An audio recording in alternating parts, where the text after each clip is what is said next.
오늘 우리 함께 보실 하나님의 말씀은 야고보서 5장 13절에서 18절 말씀입니다. 야고보서 5장 13절에서 18절 응답받는 기도. 너희 중에 고난 당하는 자가 있느냐 그는 기도할 것이요 즐거워하는 자가 있느냐 그는 찬송할지니라. 너희 중에 병든 자가 있느냐 그는 교회의 장로들을 청할 것이요 그들은 주의 이름으로 기름을 바르며 그를 위하여 기도할지니라. 믿음의 기도는 병든 자를 구원하리니 주께서 그를 일으키시리라. 혹시 죄를 범하였을지라도 사하심을 받으리라. 그러므로 너희 죄를 서로 고백하며 병이 낫기를 위하여 서로 기도하라. 의인의 간구는 역사하는 힘이 큼이니라. 엘리야는 우리와 성정이 같은 사람이로되 그가 비가 오지 않기를 간절히 기도한즉 3년 6개월 동안 땅에 비가 오지 아니하고 다시 기도하니 하늘이 비를 주고 땅이 열매를 맺었느니라. 아멘. 이 6구절의 말씀 가운데 기도라는 단어가 정확하게 6번 나옵니다. 그리고 거기에 더해서 간구하다까지 포함해서 총 7번의 기도에 대해서 말씀하고 있습니다. 13절에 너희 중에 고난 당하는 자 있다면 기도해라 말씀하시고, 14절에 병든 자 기도해라, 그리고 장로들을 청해서 함께 기도해라, 또 믿음의 기도를 한다면 너희 병든 자를 구원할 것이다 15절에 말씀하시고, 또 16절에는 병 낫기를 위해서 서로 기도해라, 의인의 간구함, 이 기도는 역사하는 힘이 크다고 말씀하시고, 또 17절부터는 엘리야가 기도했다, 그런데 그가 비가 오지 않기를 기도하니 3년 6개월 동안 비가 오지 않았고, 또 다시 비가 오기를 기도하니 또 비가 내렸다. 그래서 한마디로 말하자면은 모든 삶에 있어서 여러분 기도하십시오 라고 말씀하는 거예요. 우리 삶에서 어떤 상황을 우리는 반드시 마주합니다.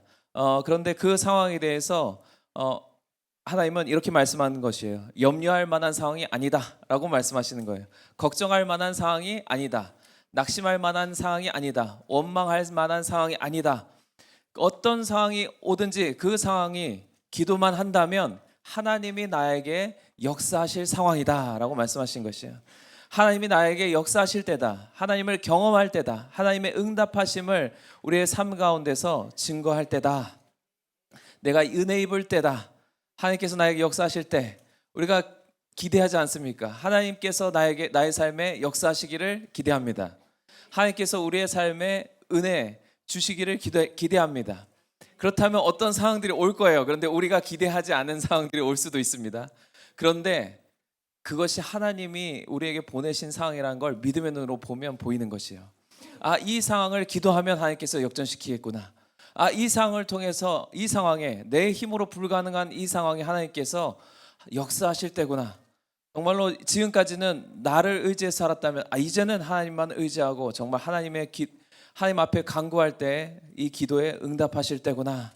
그래서 병들 때, 힘들 때, 고통당할 때, 어려울 때, 이 모든 때는 다 기도가 필요한 상황이다라고 말씀하시고, 그 하나님의 역사를 경험할 수 있는 오직 유일한 한 길, 그 길은 기도하는 것이다라고 지금 말씀하고 있습니다.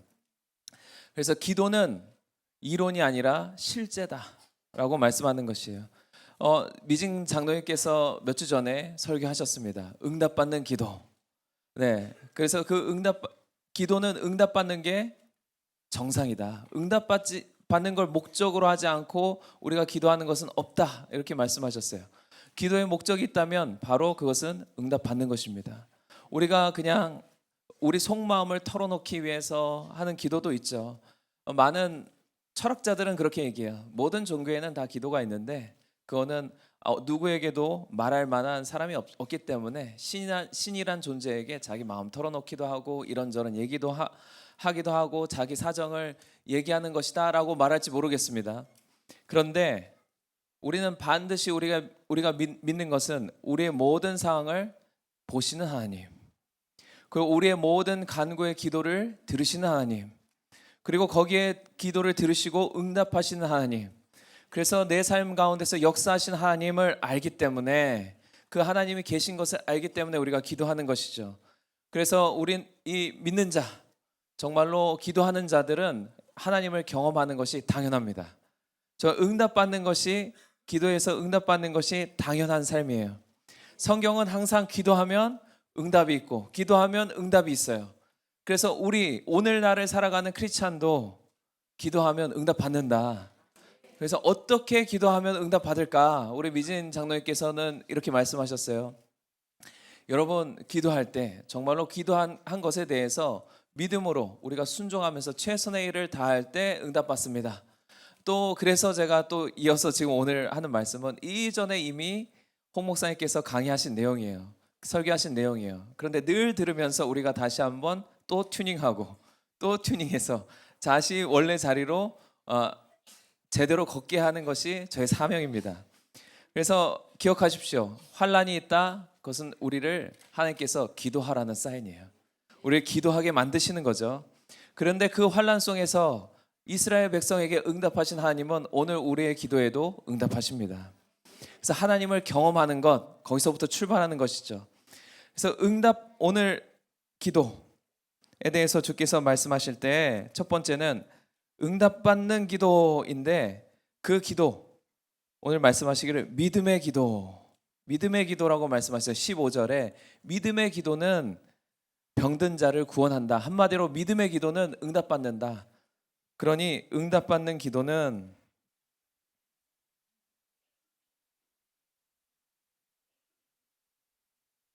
동일하게 믿음의 기도다. 이 말씀이에요. 믿음의 기도만 하면 이제 응답받는 것은 당연하다라고 말씀하시는 것입니다. 그래서 믿음의 기도란 뭘까? 오 목사님께서 이런 말씀하셨어요. 중세의 많은 신학자들이 이렇게 얘기했대요. 신학은 과학의 여왕이다. 이 잘못하면은 자칫 다르게 생각하면 종교와 과학이 어떻게 같을 수가 있을까? 그런데 이 신학, 그러니까 우리의 크리스찬의 삶, 크리스찬의 이 믿음은 과학과도 같은 것이다라고 말씀하는 거예요. 과학이라는 것은 증명되고 사실로 가능한 것, 반복적으로 실험해서 그것이 반복적으로 나타나는 것. 그러니까 애매한 것이 과학이 아닙니다. 과학은 느낌이나 감정이나 내가 바라는 그냥 소망이나 상상이 아니고 실제로 현실로 사실로 증거되고 드러나는 것이 과학이죠. 그래서 그 신학은 그러한 과학 중에서도 여왕이다. 반드시 실제가 되고 반드시 현실이 되고 반드시 이 절차만 따르면, 매뉴얼만 따르면 현실이 되는 것, 응답받는 것, 이것이 우리의 믿음의 삶입니다. 그래서 우리의 모든 신앙은 증명이 가능한가? 증명이 가능합니다. 신앙은 애매한 것이 없습니다. 어떻게 기도할 때는 응답이 없었다가 언제는 응답이 있었다가 이렇지 않다는 것이에요. 자, 한 가지 매뉴얼만 따르면 응답받는 믿음의 기도 그 첫 번째는 매뉴얼을 따라해라. 제가 전에 오 목사님께서 의자가 필요하셨어요. 의자가 필요하셨는데 제가 주문해 드렸어요. 근데 실수했죠. 이케아에서 제가 배송을 해드렸어요. 그런데 전화가 왔어요. 진석 간사, 의자라고 적혀 있는데 납작한 박스가 왔어.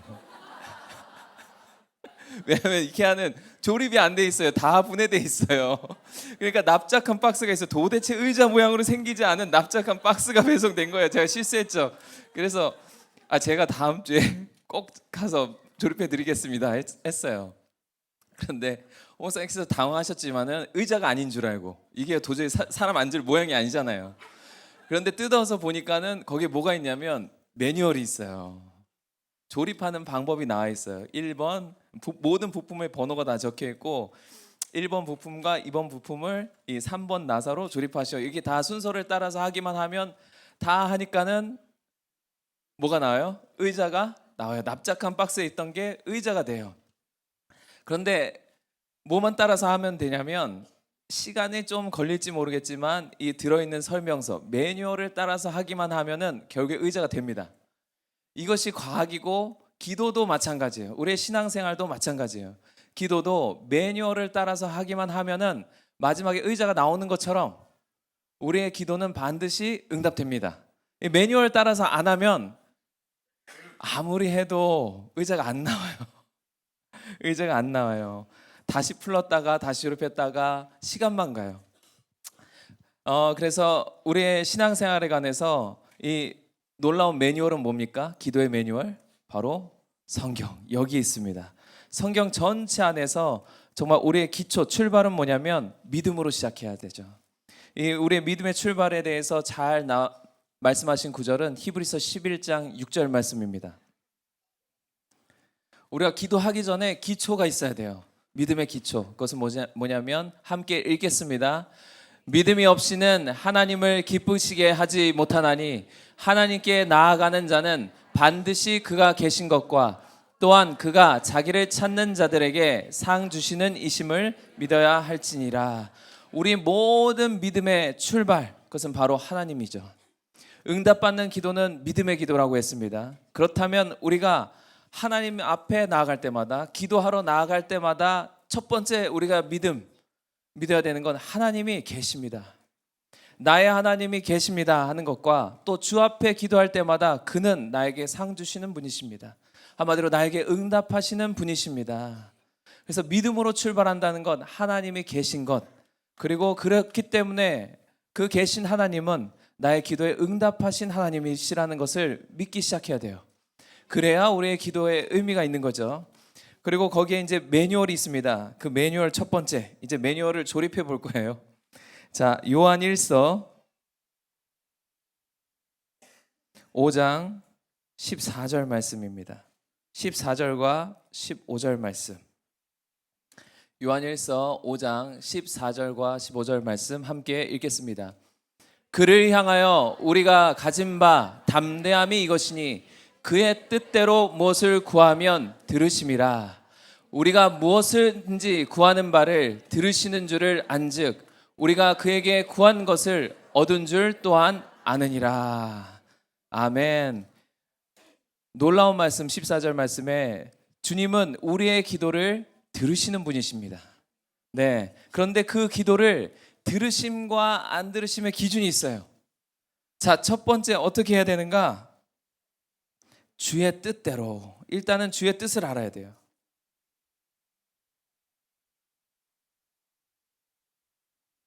이 앞을 빼고 주의 뜻을 따라를 빼고 뒤에 그의 뜻대로를 빼고 뒤에 무엇을 구하면, 무엇이든지 구하면, 잘못 오해하는 수가 있어요. 아무거나 구해도 다 들어주신다가 아니에요.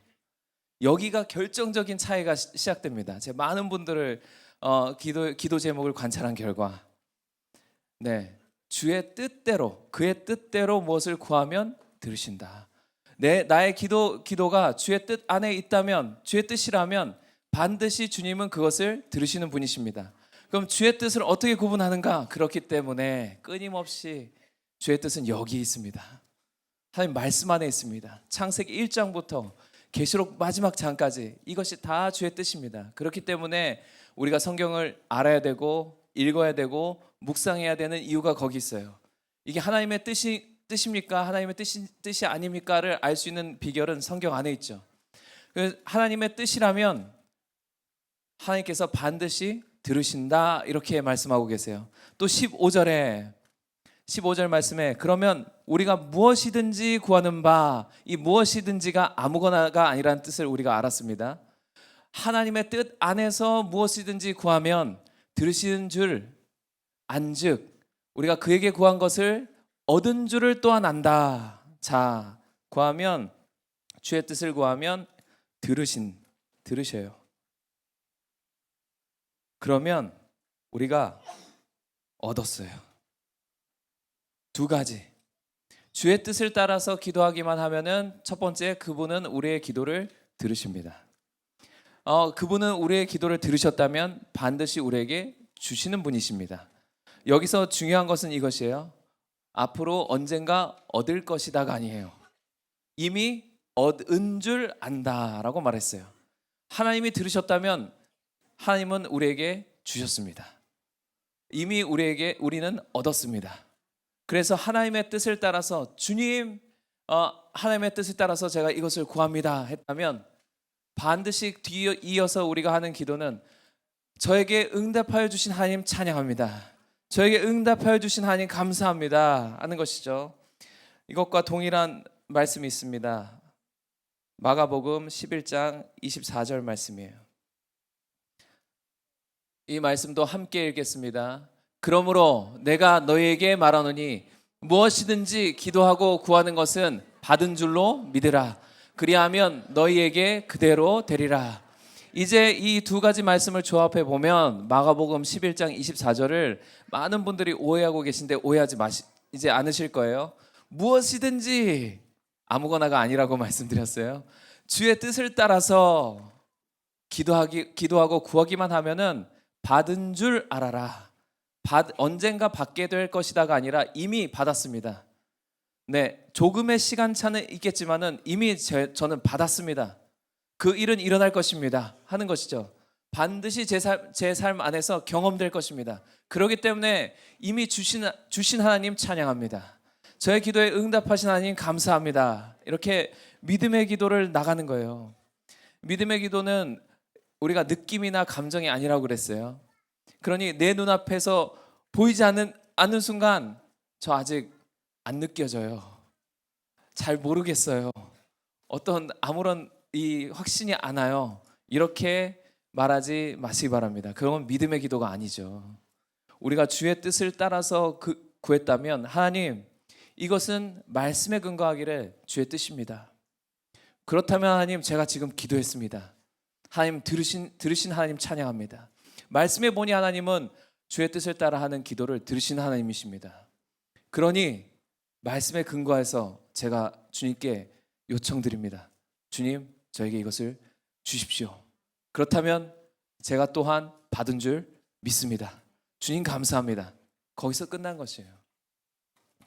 바로 우리의 삶 안에서 결국에 우리가 경험되는 것이죠. 언제 응답되었습니까? 주의 뜻을 따라서 이미 우리가 기도하기 시작하면 거기서부터 주님이 응답 이미 하신 거죠. 그래서 주의 뜻을 따라서 주의 뜻을 알았다면 두 번째는 뭐냐면 기도하는 거예요. 간구하는 거죠. 그러면 세 번째는 무엇입니까? 이제 우리는 받은 줄 믿음. 이미 받았어요. 이미 응답됐습니다. 그리고 네 번째는 어느 정도의 시간차가 있을지 모르겠지만 그것은 반드시 경험되는 것입니다. 그래서 어디서 응답됐습니까? 경험됐을 때 응답됐습니까? 아니요. 여기서 이미 응답됐어요. 이미 응답됐어요. 우리의 육신의 눈으로는 보이진 않지만 믿음의 눈으로 보면 말씀을 통해서 믿음의 눈으로 보면 이미 응답됐어요. 그래서 첫 번째는 주의 뜻을 아는 것이 중요합니다. 주의 뜻과 많이 달라지는 경우가 있어요. 구하는 것이 여전히 주의 뜻 모든 것을 하나님께서 우리에게 주기를 원하시지만 끊임없이 이것 주세요 저것 주세요 하는 정도의 수준에 머물러 있는 경우가 있어요. 왜 그러냐면 정말로 헌신된 삶을 살기 시작하면 주의 뜻과 나의 뜻이 맞아 떨어지기 시작합니다. 왜냐하면 주의 뜻이 궁금하거든요. 하나님의 뜻이 무엇인가? 내 삶을 향한 하나님의 뜻이 무엇입니까? 우리 가정을 향한 하나님의 뜻이 무엇입니까? 정말 우리 기업 사업체를 향한 하나님의 뜻이 무엇입니까? 우리 셀을 향한 하나님의 뜻이 무엇인지 궁금하기 시작하고 그 뜻을 이루는데 자기가 쓰임받기를 원하기 시작하고 정말 헌신된 삶, 하나님께서 나의 삶을 통해서 역사하는 걸 간절히 소원하는 사람마다 하나님의 뜻이 정확하게 자신의 삶에 점점점 초점이 맞아지기 시작해요. 그런데 하나님의 뜻은 관심 없고 헌신된 삶은 관심 없고 주의 나라 먼저 그의 나라와 그의 뜻을 구하는 건 관심 없고 여전히 먹을 것, 입을 것, 마실 것 이거 구하고 있다면은 하나님과 초점이 잘 안 맞을 거예요. 그러면 그렇게 기도하면 어느 때에는 응답됐다가 어느 때에는 응답받지 못했다가 어떤 때는 하나님이 들어주시고 어떤 때는 안 들어주시네. 그런 수준으로 계속해서 이게 과학이라더니 이게 작동을 했다가 안 했다가 불량인가? 네, 불량은 말씀은 불량이 없습니다. 신앙에는 불량이 없어요. 우리 안에 믿음이 불량 나는 경우가 있어요.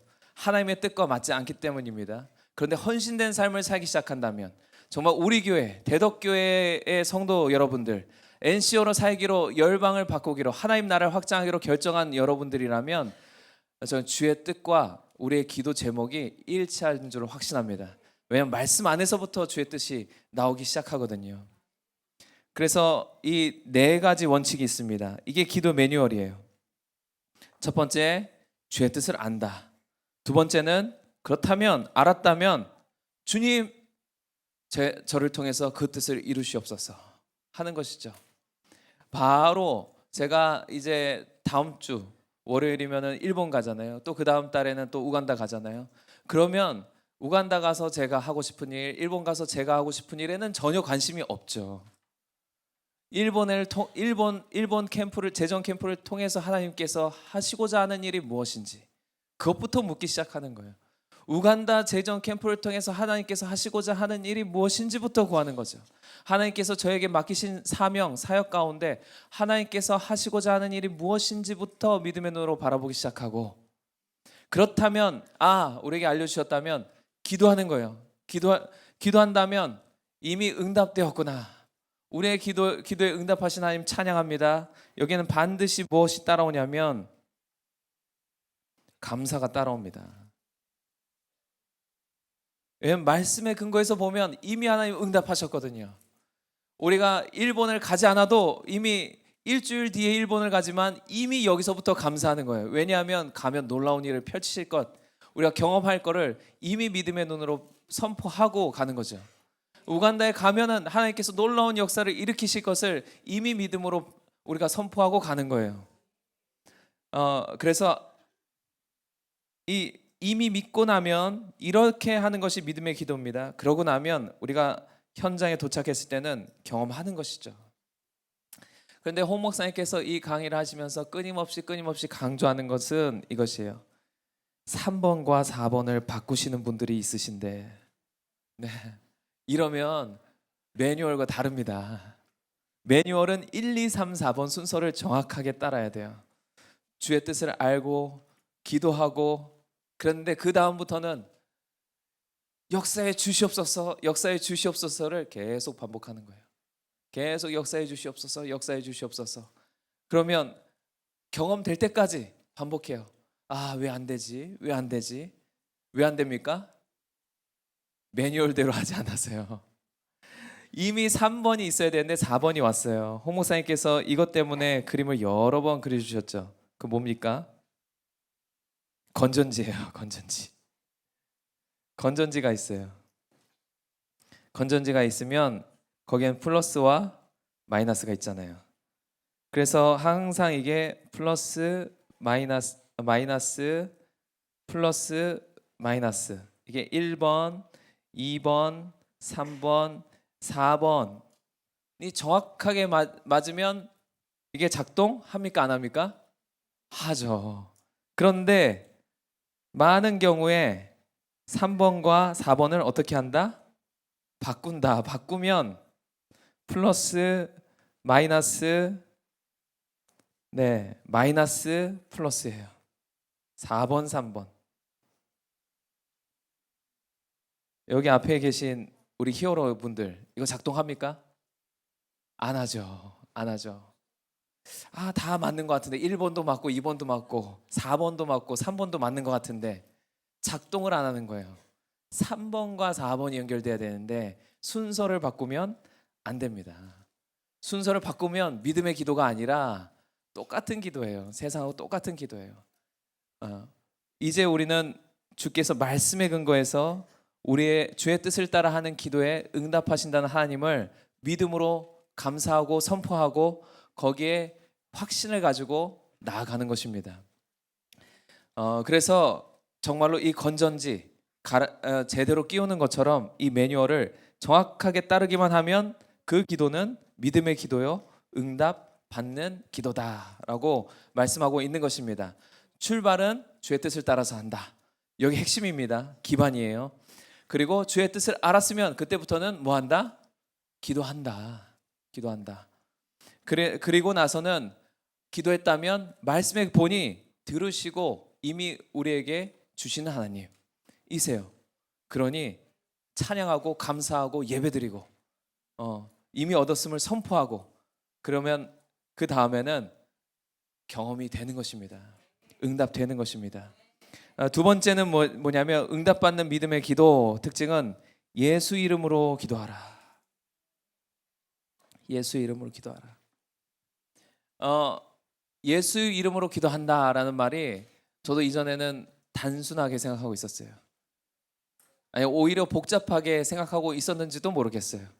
그런데 우리가 이 말을 저는 홍 목사님 통해서 정확하게 이제 이해하게 됐습니다. 우리가 기도할 때 신앙생활 가운데서 어려운 점이 있습니다.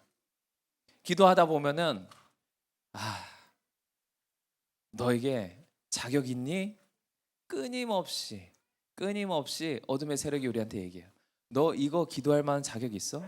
너 이거 기도할 만 응답받을 만한 자격이 있어? 너 그만큼 하나님 앞에 온전한 사람이니? 라고 이렇게 질문해 와요. 하나님이 그런 너의 기도도 들으실까? 하나님이 그런 너의 기도에도 응답하실까? 너 이런 사람이잖아. 단점도 있고 약하고 허물도 있고 실수도 하고 죄도 짓고 그러니 저 홍성건 목사님이나 김미진 장로님 정도는 돼야지 기도 응답받지. 적어도 기도의 사람이라면 믿음의 사람이라면 정말로 모두가 볼 때 저 사람은 기도의 용사다 하는 정도 되지 않아야 될까? 좀 하나님 앞에 흠도 없어야 되고 순종도 잘하고 그런 사람이어야 되지라고 말하는 것 같아요. 그런데 하나님이 어떤 사람의 기도를 들으실까? 어떤 사람의 기도에 응답하실까? 오늘 본문 말씀에 나와 있습니다. 17절과 18절 말씀에 왜 갑자기 기도를 말씀하시면서 이렇게 말씀하셨을까? 엘리야는 우리와 성정이 같은 사람이다. 한마디로 엘리야의 기도, 엘리야가 특별해서 하나님께서 응답하신 것이 아니다. 엘리야 성정이 같다. 타고난 성격과 이 감정 그러니까 엘리야도 저와 여러분과 동일한 사람이다. 연약하고 실수하고 허물이 많고 넘어지기 잘하고 그런 사람이다. 저와 여러분과 엘리야 하나도 다를 바가 없는 사람이다. 그런데 그가 비가 오지 않기를 기도하니 3년 6개월 동안 비가 안 오고 다시 기도하니 하늘에서 비가 쏟아졌다. 그런데 이것은 그가 특별해서가 아니다라고 말씀하고 있는 게 엘리야는 저와 여러분과 동일한 사람이다라고 말씀하고 있는 거예요. 엘리야가 기도했을 때 당시에 기상학자들이 말했겠죠. 세계적인 기상 대이변이 일어났습니다. 3년 6개월 동안 비가 안 온다? 이런 일이 일어나겠습니까? 그런데 이건 세계적인 기상 이변입니다. 어떤 원인들이 있습니다 하고 몇 개월을 조사해서 지금 어떤 기류와 어떤 기류가 만났고 지금 지구에 온난화가 왔고 뭐 해서 뭐가 바뀌었습니다. 별별 얘기를 다 할 거예요. 그런데 왜 비가 안 왔습니까? 엘리야가 기도했기 때문에, 거기에 하나님이 응답했기 때문에 기도 안 왔죠. 이유는 한 가지입니다. 하나님께서 하라고 하신 기도를 엘리야가 했고 하나님께서 거기에 응답하셨기 때문에 비가 안 왔어요. 다른 이유가 없었습니다. 그런데 또 엘리야가 다시 기도하니 하늘에서 비가 쏟아졌죠. 그 이유는 뭡니까? 갑자기 모든 기상 이변이 해제됐습니까? 아니요. 하나님께서 기도하라고 했고 엘리야가 기도했기 때문에 다시 비가 내렸습니다. 그런데 그러면 사람들은 엘리야가 기도한 걸 보고 굉장한 사람이다. 어마어마한 사람이다. 그 기도 하나로 인해서 한 사람의 기도를 통해서 3년 반 동안이나 정말로 기상 대이변이 일어났네. 비가 안 왔네. 저런 사람이 기도하면 뭐든 다 이루어지겠네.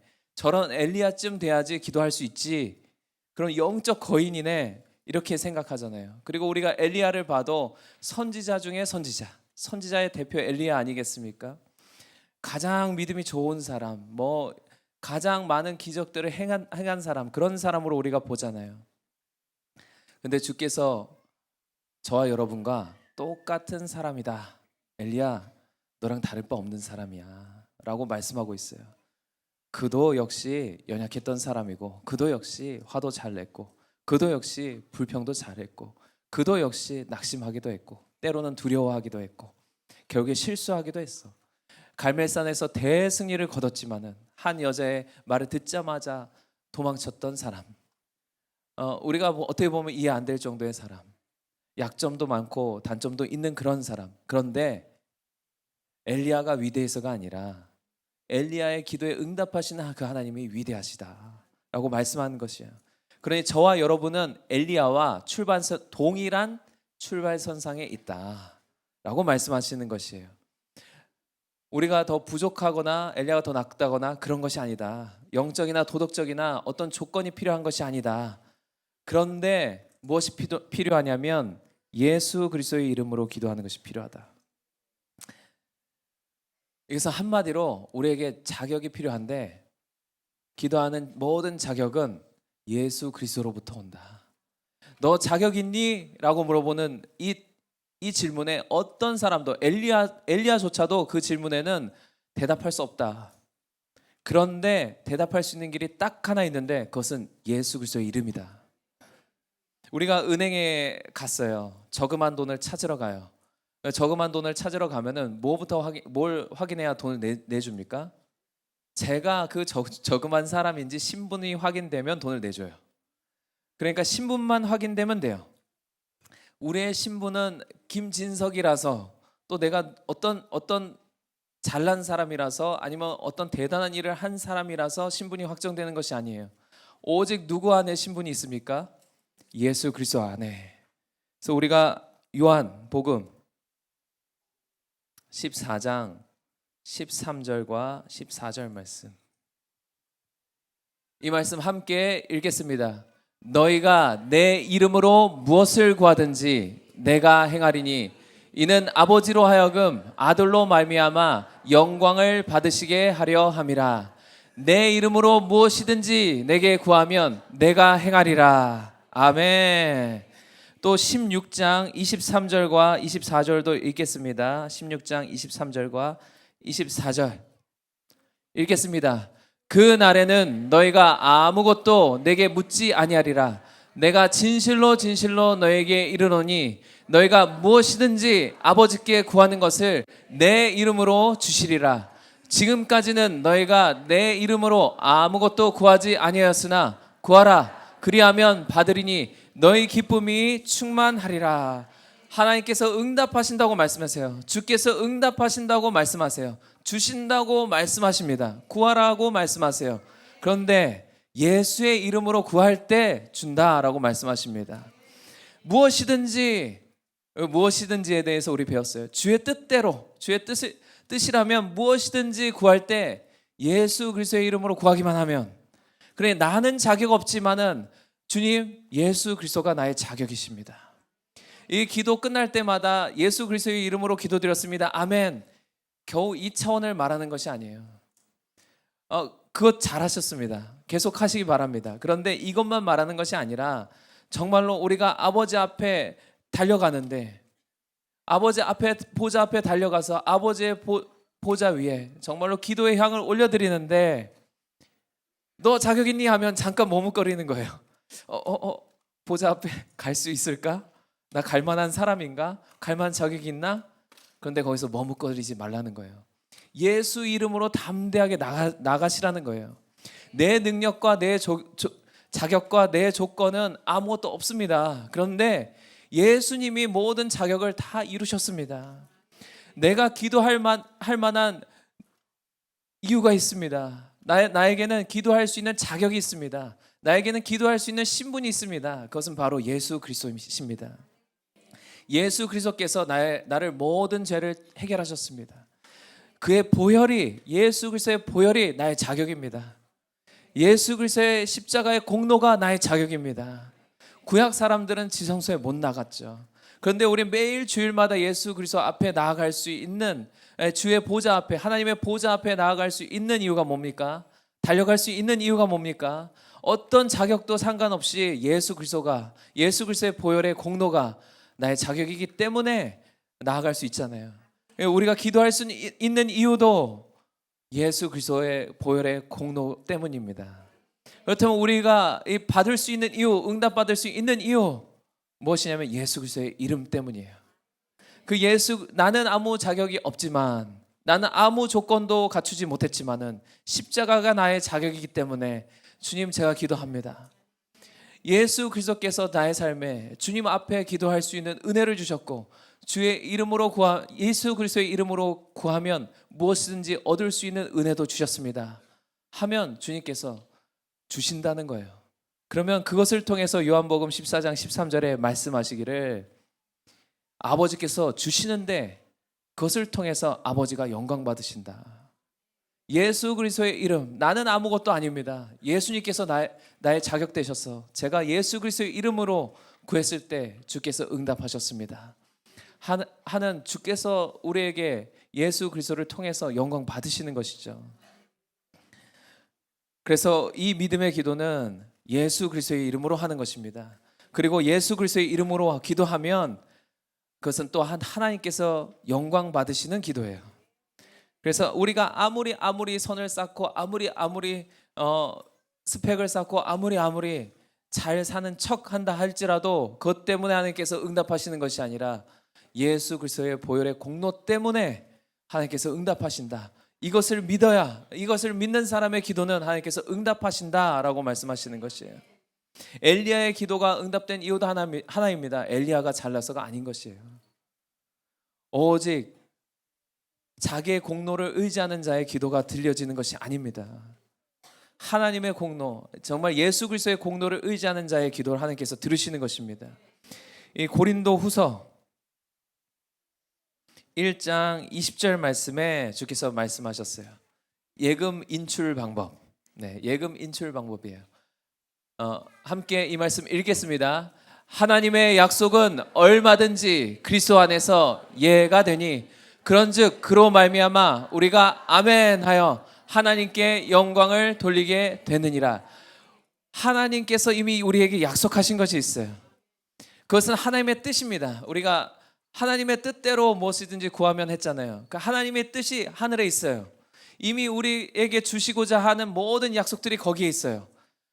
그것이 있는데 우리가 이제 이 믿음으로 예수 그리스도 안에서 구하기만 하면은 이제 현금 인출이 된다. 비밀번호는 예수 그리스도의 이름이에요. 예수 그리스도의 이름을 딱 누르기만 하면은 바로 우리 삶에 인출돼요. 인출되면은 이것이 우리가 아멘, 하나님께서 응답하셨습니다 해서 하나님께 영광 돌리게 된다. 이 은행 현금 인출 방법을 반드시 기억하시기 바랍니다. 오직 아버지께서 약속하신 것 저에게 주세요 하세요. 담대하게 하시기 바랍니다. 그리고 그러면 은행 직원이 예 알겠습니다 해요. 왜냐하면 비밀번호가 맞았기 때문에. 비밀번호는 예수 그리스도의 이름이에요. 그것을 우리가 받아서 우리 손에 아멘 하고 받으면은 이제 그것을 통해서 하나님께 영광을 올려드리는 것입니다. 그래서 예수의 이름이 하나님의 모든 약속하심이 나의 것 되게 하는 통로 되시는 것이에요. 우리의 모든 자격 갖추게 하시는 그 이름, 예수 그리스도의 이름인 것입니다. 그래서 예수 그리스도의 이름으로 기도하라 하는 것은 오직 예수 그리스도의 보혈의 공로를 의지해서 기도해라 라는 거예요. 담대하게 기도하라는 것이에요. 그런 사람은 담대합니다. 하나님이 나의 기도에 응답하실까? 안 하실까? 이런 고민 하나도 안 해요. 하나님 뜻대로 예수 그리스도의 이름으로 기도하기만 하면 응답되는 것입니다. 세 번째는 늘 홍 목사님께서 강조하시는 거예요. 적극적으로 기도하라. 적극적으로 기도한다는 것은 이것이에요. 주세요. 주시옵소서. 주시옵소서. 아무리 크게 부르짖어도 주시옵소서. 꼭 이렇게 해주세요. 저렇게 해주세요. 이것이 아니라 주의 뜻대로 기도했잖아요. 그러면 저의 기도에 이렇게 응답하신 하나님 찬양합니다. 저의 기도에 이렇게 응답하신 하나님 감사합니다. 저희가 이번 주에 기독학교 이제 우리 모든 학생들을 데리고 고성에 갔어요. 그러면은 예전에 저도 이런 기도 들어봤어요. 우리 기독학교 모든 우리 실제로 기독학교 선생님들은 있어요. 저 예전에 이런 기도 어렸을 때 들어봤다는 거예요. 우리 중등부, 고등부 수련회 갑니다. 수련회 가는데 이번에 저희도 바닷가 갔어요. 바닷가 가는데 아무 사고 없이 무탈하게 돌아오게 해주시고 자녀들 안에 오고 가는 길 하나님 지켜주셔서 도착했을 때는 정말 부모 품에 잘 돌아갈 수 있도록 인도해 주세요. 이것이 소극적인 기도입니다. 절대로 이런 기도 하지 말라. 네, 주님 이번에 고성에 우리 히어로들이 갑니다. 그때 정말로 비전 바에 올라갈 때는 하나님 이 나라와 민족과 이 민족의 미래와 앞날을 심장에 품게 하시고 하나님의 사명자 되게 하시고 정말 전 세계를 마음에 품는 글로벌 크리스찬 되게 하시고 또 다음 날에 경작할 때는 정말로 믿음으로 경작하는 자로 거듭나게 하시고 정말 기도하는 자, 참된 예배자 되게 하시고 또 저희가 OK 사역하라고 나갑니다. 정말 거기에서는 이방인을 하나님께 예물로 올려드리는 거룩한 하나님 앞에 제사장 되게 하셔서 거기서 진정한 예배가 있는 예수 그리스도의 이름의 축제가 일어나게 하십시오. 정말로 어디 가나 하나님의 리더로 서게 하시고 세상을 하나님의 나라로 바꾸는 엔시어들 다 되는 그런 캠프 되게 하십시오. 그렇게 하실 주님을 찬양합니다. 그렇게 역사하실 주님을 기대합니다 하면서 담대하게 선포하면서 나가는 거예요. 이런 게 적극적인 기도입니다. 제가 또 한 가지 사실은 인지한 것은 우리 교회 고3 학생들이 이제 생기기 시작했다는 거예요. 많이 생겼어요. 그런데 고3 학생들 많이 기도하잖아요.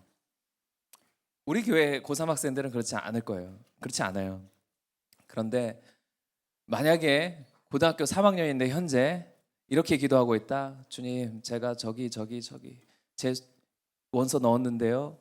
제가 이 정도 수준인데요. 제가 원서 넣은 데가 이 정도인데요. 여기 하나님이 조금만 도와주세요. 꼭 여기 갈 수 있게 해주세요. 정말 하나님, 제가 정말 고통 가운데 있어요. 여기 들어가게 해주세요. 이런 기도를 하고 있다면 처음부터 잘못됐습니다. 지금 믿음의 기반부터 다시 세워야 돼요. 그리고 만약에 대학에 들어갔어요. 20살인데 하나님, 저 원래 제 실력은 여기였는데요. 잘못해서 미끄러져서 지금 여기 와서 지금 제 마음이 너무 고통스러워요. 하나님, 왜 저 여기 보내셨어요? 이런 기도하고 있다면 이것도 믿음의 기반을 다시 세워야 돼요. 우리 사명자로 지금 12년을 키워왔는데, 사명자로서 사역자로서 NCO로 키워왔는데 처음부터 이렇게 기도해야 되죠. 주님, 제가 대학 입시를 앞두고 있습니다. 하나님, 내가 누구를 보내며 정말로 누가 우리 위해서 갈고 하는 그 지역이 어딥니까?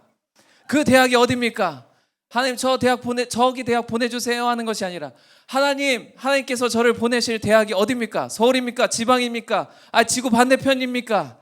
알려주시면 제가 가서 그 대학을 바꿔버리겠습니다. 그 대학 가운데 그리스도의 계절이 오게 하겠습니다.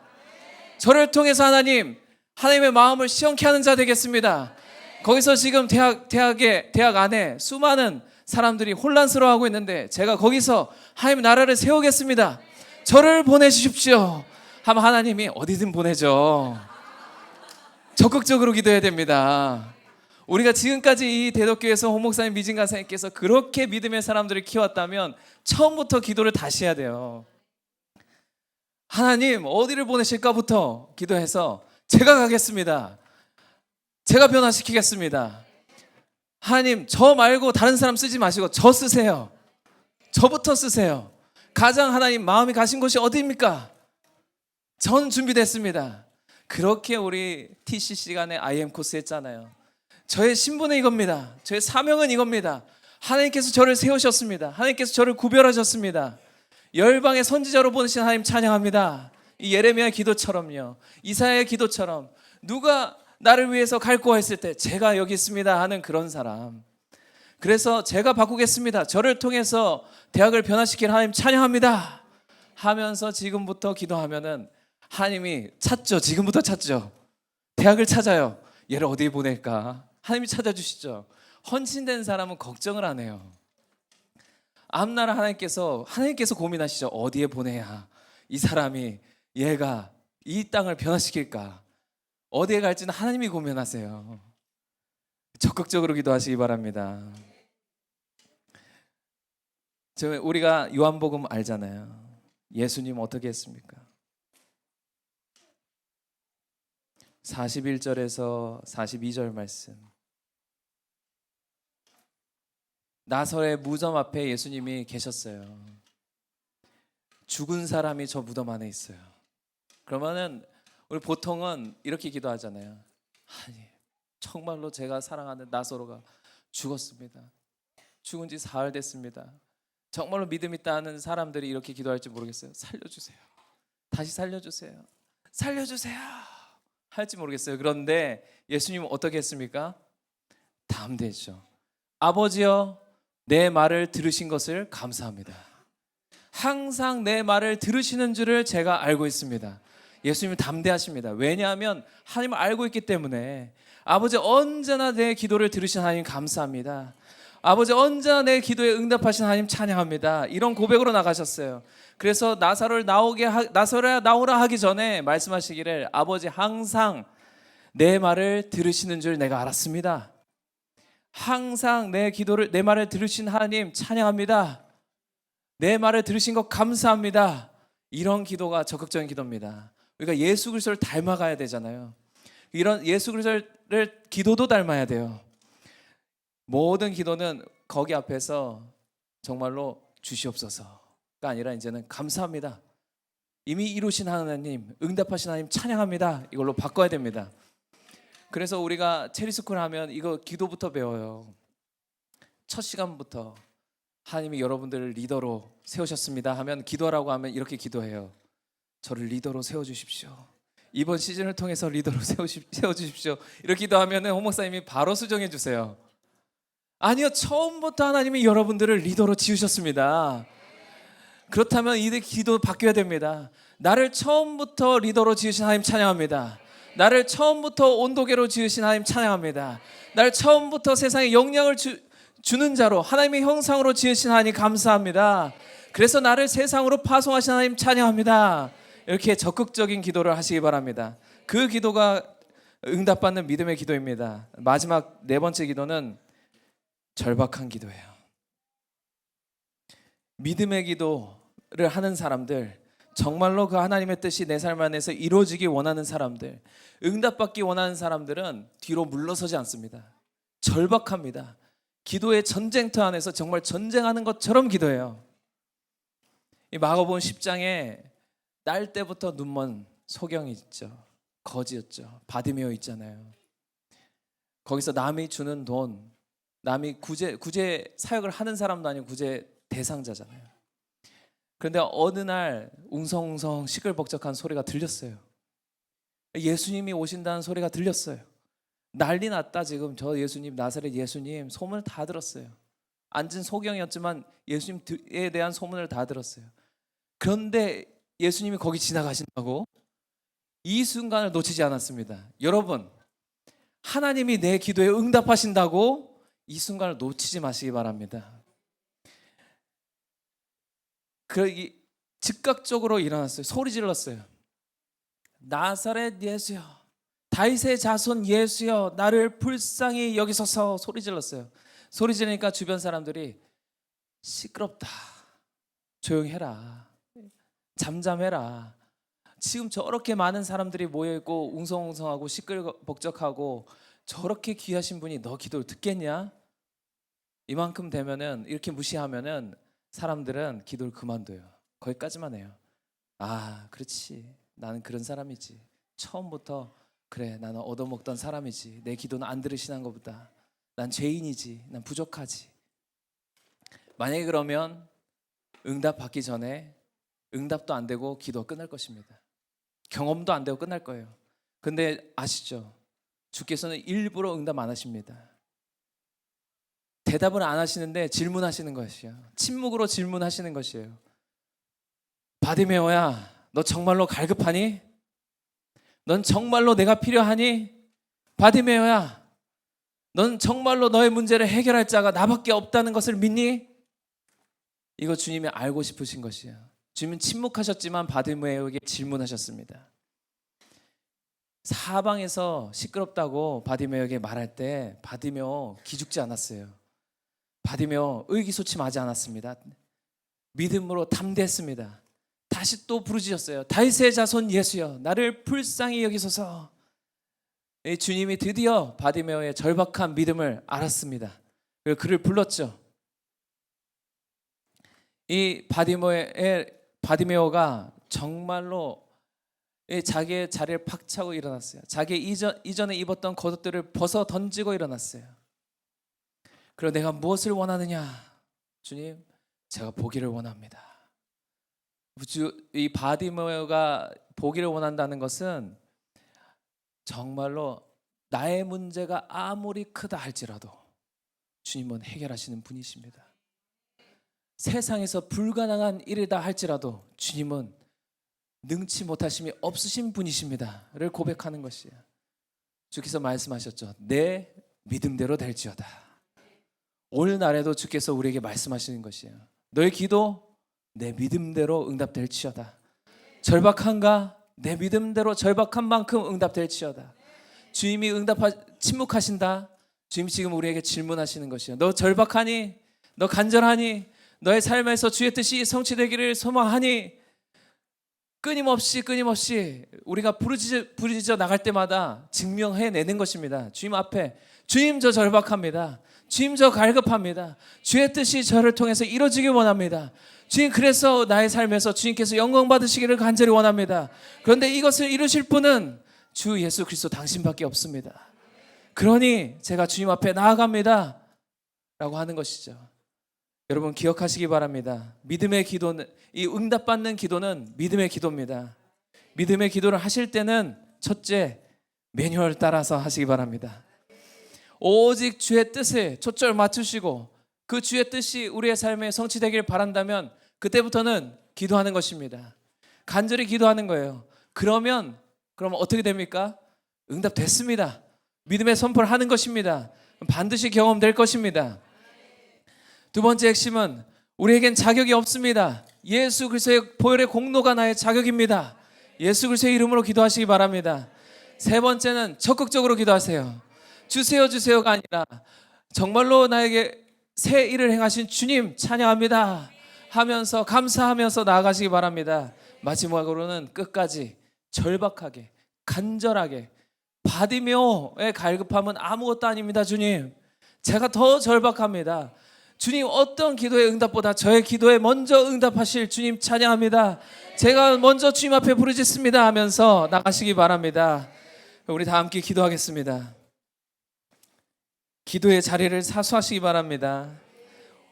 하나님의 응답받는 역사, 하나님의 역사가 나의 삶에서 이루어지는 오직 통로는 기도하는 것이라고 말씀했습니다. 응답받는 기도는 믿음의 기도라고 말씀했습니다. 주님, 제가 이 믿음의 기도로 저의 삶에 주의 역사를 경험하는 자 되겠습니다. 그래서 오직 하나님의 영광을 제 삶에서 드러내는 그런 삶을 살겠습니다. 그 위대하신 하나님을 드러내는 삶을 살겠습니다. 우리 주여 한번 부르시고 통성으로 기도하겠습니다. 주여, 오 주님, 저의 삶 가운데, 우리 가정 가운데, 우리 공동체 가운데 정말 하나님의 역사를 드러내고 경험하는 그 삶을 살기를 간절히 소원합니다. 정말 주님을 경험하는 삶으로, 주님의 뜻이 이루어지는 삶으로 주님께 영광 돌리는 삶을 살기를 간절히 소원합니다. 주여, 우리가 주의 뜻을 날마다 구하며 나아가겠습니다. 우리가 간구하며 나아가겠습니다. 믿음의 선포로 나아갑니다. 그때 우리 삶의 역사하시는 주님을 찬양합니다. 적극적인 기도요, 믿음의 기도로 나아가며 오직 예수 그리스도의 보혈의 공로를 의지하며 나아갑니다. 주여, 갈급함으로 나아갑니다. 부르짖음으로 나아갑니다. 바디메오보다, 정말 그 소경보다 더 믿음으로 갈급함으로 나아갈 주, 우리가 갈급함으로 나아가겠습니다. 간절함으로 나아가겠습니다. 간절한 믿음의 기도 위에, 담대한 믿음의 기도 위에 응답하시는 주님을 찬양합니다.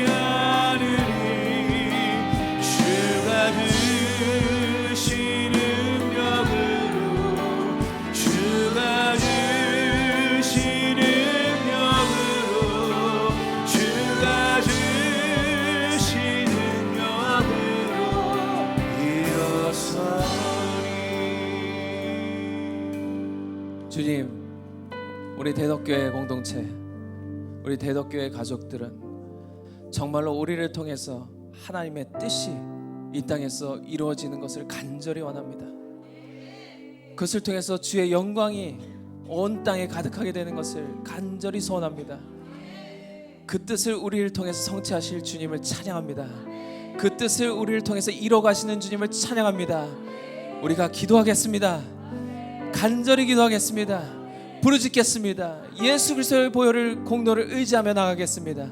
주여 우리를 통해서 그 뜻을 이루시는 주님을 찬양합니다. 예수 그리스도의 이름으로 기도드렸습니다. 아멘.